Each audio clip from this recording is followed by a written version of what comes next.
A simple, powerful rhythm that will keep you grounded, confident, and connected no matter what season you're in. So you've walked through this whole journey. You've rebuilt confidence. You've rediscovered calling, learned how to honor your body, simplified your wardrobe, and invited God into your routine. But what now?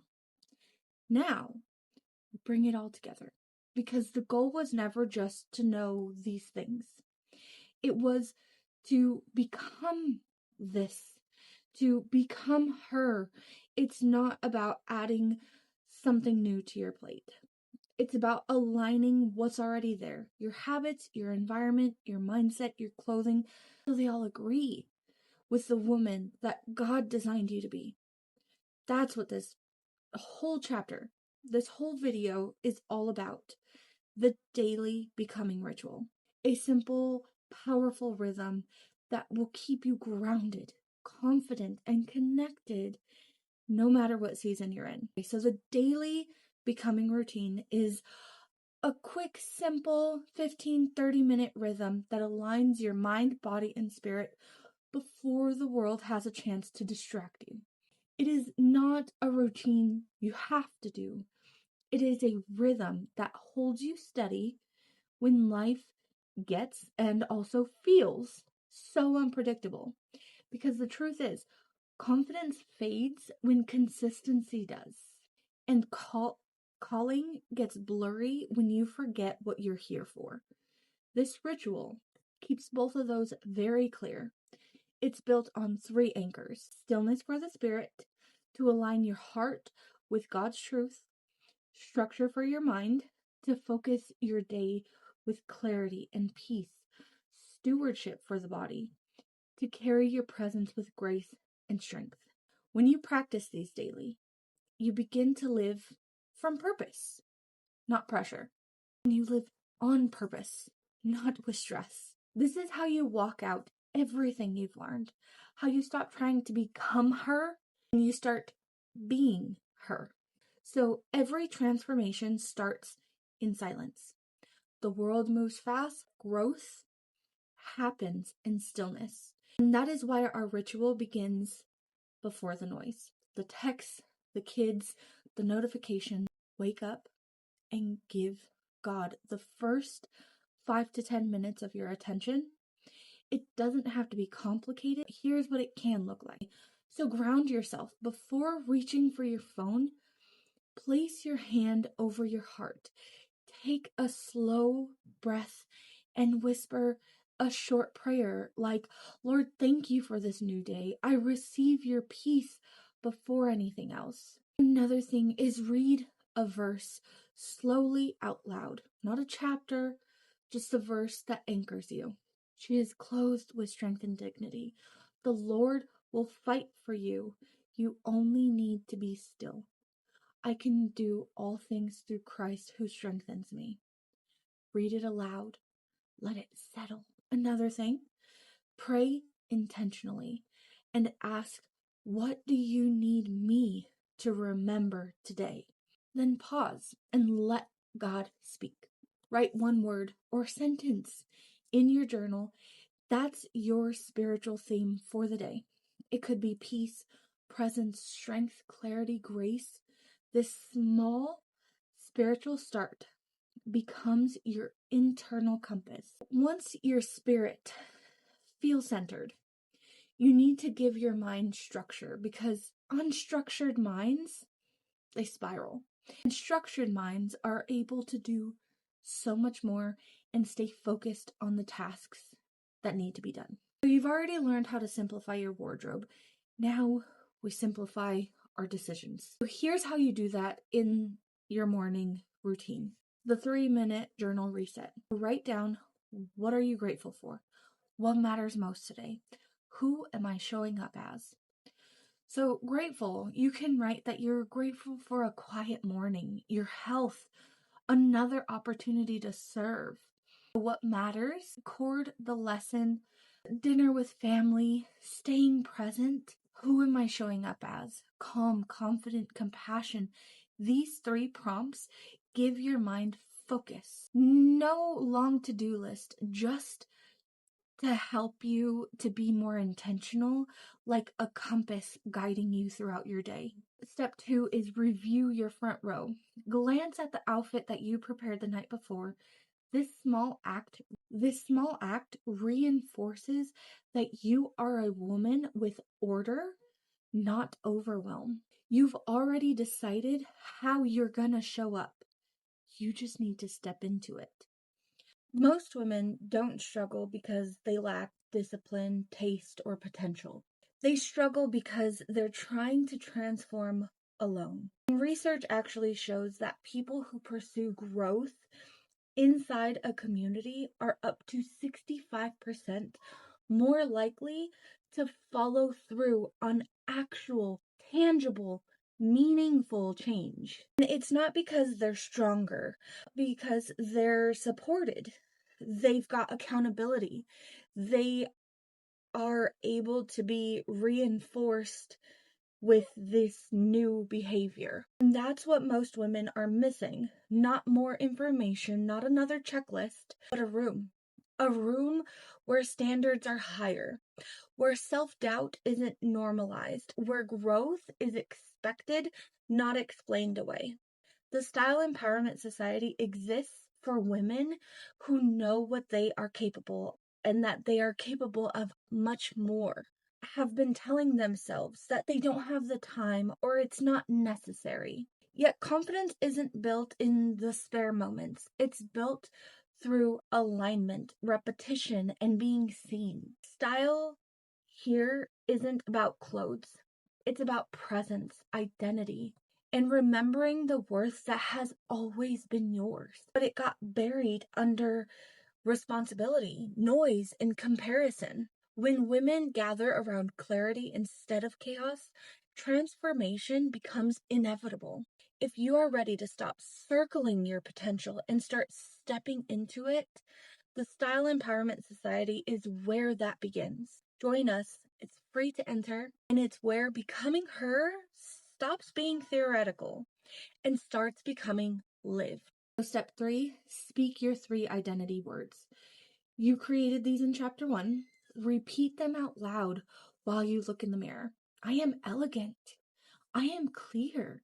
I am confident, or whatever your words are. Words shape worlds, and the world you'll walk into today will echo what you first say to yourself. The third anchor is physical, because your body is the vehicle of your calling. How you care for it shapes how confidently you can carry your assignment.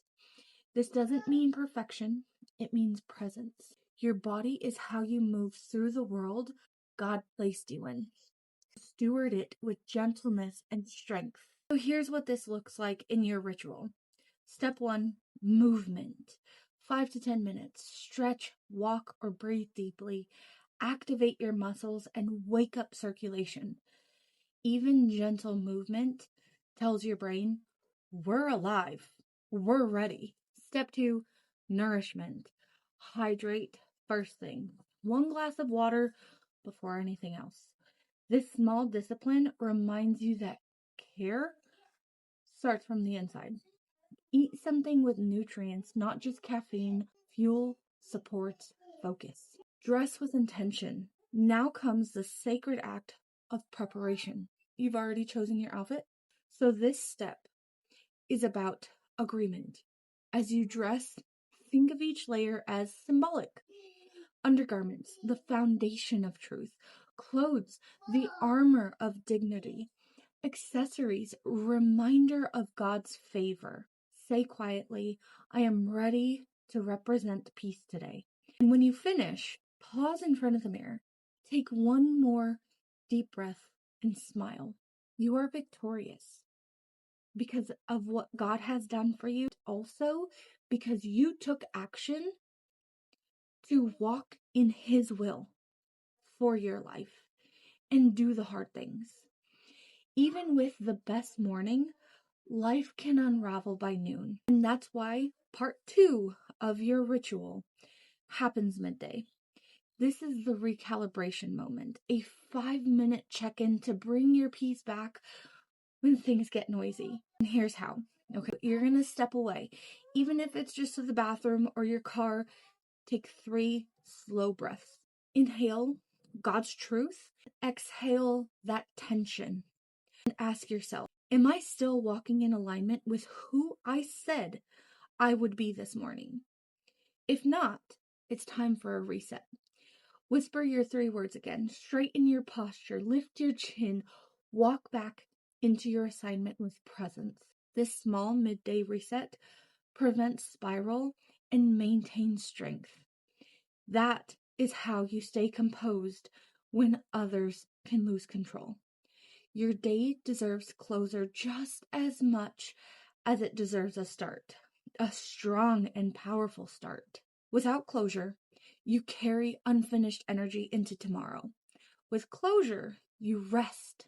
Rest is holy. Rest is something God has called you to. Here's your simple 10-minute evening practice. So you're going to release the day before opening your phone or turning on the TV. Pause. Pray.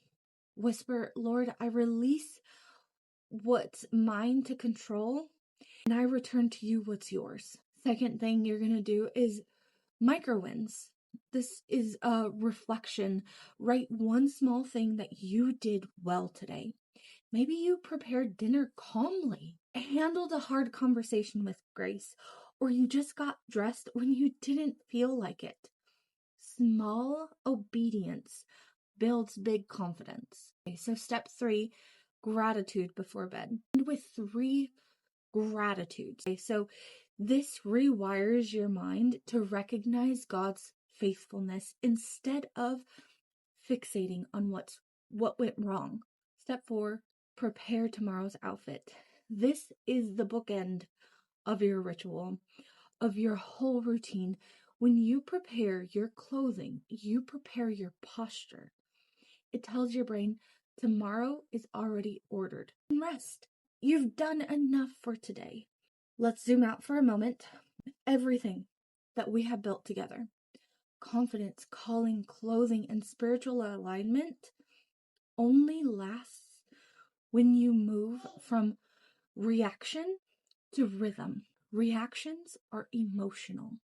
Rhythms are intentional. Reactions drain you. Rhythms sustain you. So when you live by rhythm, you stop being tossed by every demand or emotion. Your confidence does not depend on circumstances. It's grounded in consistency. This is what makes you unshakable. Not perfection, not control, rhythm, movement, taking action every day. The daily becoming routine is that rhythm. And the more you practice it, the more natural it becomes. Soon, it won't feel like effort. It will feel like oxygen, like another breath, something you don't even have to think about. So let's bring this back to faith. You were never meant to carry confidence alone. Everything we've built is rooted in partnership with God. When you invite Him into your daily preparation, you walk differently. You stop striving to be enough, and you start walking as someone sent. It is not about self-assurance, it's about God assurance. He clothes you in strength. He crowns you with purpose. He covers you in peace. Your role, simply to receive it daily. And that is why this is the becoming routine. Because becoming is not a one-time moment. It is a daily act of surrender. You become her, not by chasing her, but by agreeing with who He says you already are. So here's how you turn this lesson into a lived experience. For the next 7 days, I want you to commit to your own becoming routine. Okay, so choose your time. Pick a 30-minute window that you could commit to daily. Morning if possible, if that works best for you. Follow the 3 anchors. Stillness for the spirit, 10 minutes of prayer and scripture. Structure for the mind, 10 minutes of journaling and review.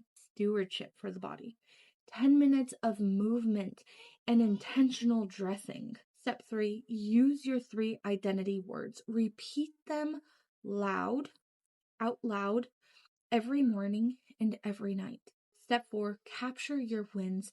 Take a photo a day of your outfit, not for social media, but as proof of your progress. And you could watch how your posture, your face, your eyes change by day 7. Step 5, reflect at the end. After the week, ask yourself, how do I feel in my body? How do I approach my mornings differently? Where has my peace increased? That is the evidence of transformation. And if you take nothing else from this course, remember this: transformation isn't about what you add, it's about what you align. How are you being intentional? Confidence is not loud, it's steady. Calling is not far, it is daily action. Clothing is not vain, it is visual faith. You are not putting yourself together for the world to approve. You are putting yourself in order for the purpose to flow. That is what becoming her really means. You are not an unreachable, she is not an unreachable version of you. She is the woman that God already saw when he called your name. And every day that you show up with intention, you're stepping into that version, that vision that God created you for. You are not pretending, you are remembering. This is not the end of your journey, and it is just the beginning of your movement, of your rhythm. Every outfit, every routine, every moment of stillness becomes a thread in the story that God is weaving through your life. You'll have days that feel messy, days where confidence wavers, days where the mirror feels hard to face. Those are the days that you practice this work most faithfully, because becoming her isn't about perfection, it's about persistence. Keep showing up, keep refining, keep remembering who you are. And as you do, watch how your outer world begins to align with your inner world, effortlessly, gracefully, and powerfully. That is the evidence of transformation. That is what it means to dress with purpose. And that right there is what it means to become her. Share and subscribe so you don't miss a video, and I will see you in the next one. Remember, style is more than what you wear. It is how you step into your God-given purpose.